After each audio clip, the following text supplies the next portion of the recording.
இந்த மதுரை மாநாடு அதில் சொன்ன அந்த தீர்மானங்கள் என்பதில் தான் நாம் வந்து முக்கியம் பார்க்கணும். ஏன்னா அவர் சொல்லும் பொழுதே இங்கே வந்து தமிழ்நாடு அரசாங்கத்தை சொல்லும் பொழுதும் குறிப்பிட்டு என்ன சொல்கிறாரு, நீங்கள் வந்து அங்கிள் அங்கிள்னு சொல்லி போட்டு ஸ்டாலினை வந்து அவர் கேலிக்குரிய ஒரு அடைமொழியுடன் அவர் சுட்டி காட்டும் பொழுது, நீங்கள் 1000 பேர் 1000 ரூபா கொடுத்துட்டோம் பெண்களுக்கு அப்படின்னு சொல்லி பெருமையாக சொல்லலாம். ஆனால் வந்து படிப்பு இடத்துல வேலை இடத்துல என்ன எல்லா பெண்களுக்கு பாதுகாப்பு இருக்கவா செய்து அப்படின்னு கேட்குறாரு.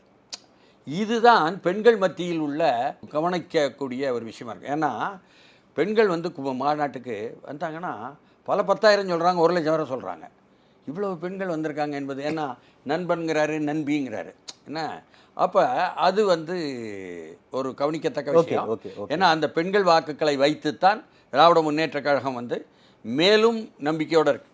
இந்த 1000 ரூபாய் பெண்களுக்கு கொடுக்கறது. ஆமாம், இலவச பேருந்து என்பதில் வைத்துக்கொண்டு உள்ளாட்சி தேர்தலில் திராவிட முன்னேற்ற கழகம் உள்ளூர் ஊராட்சியில் தொடங்கி மாநகராட்சி வரை வெற்றி பெற்றது, எந்த இடமும் விடாமல் என்பது ஒரு மகத்தான வெற்றின்னு வைங்களேன்.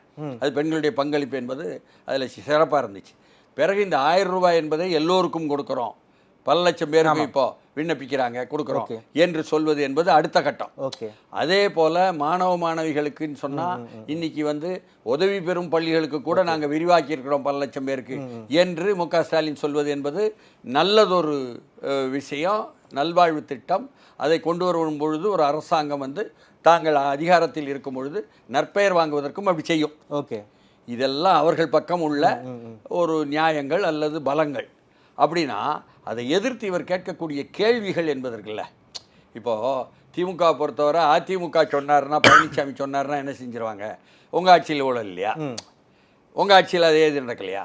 இப்போ தூய்மை பணியாளர் அப்படின்னு வந்துச்சுன்னு சொன்னால், தூய்மை பணியாளர் வந்து உங்கள் ஆட்சியில் தானே வந்து நிறைய இடத்த வந்து தனியார் கொடுத்தீங்க என்பதை சென்னையை சொல்லி வரும்பொழுது கேட்க முடியும்.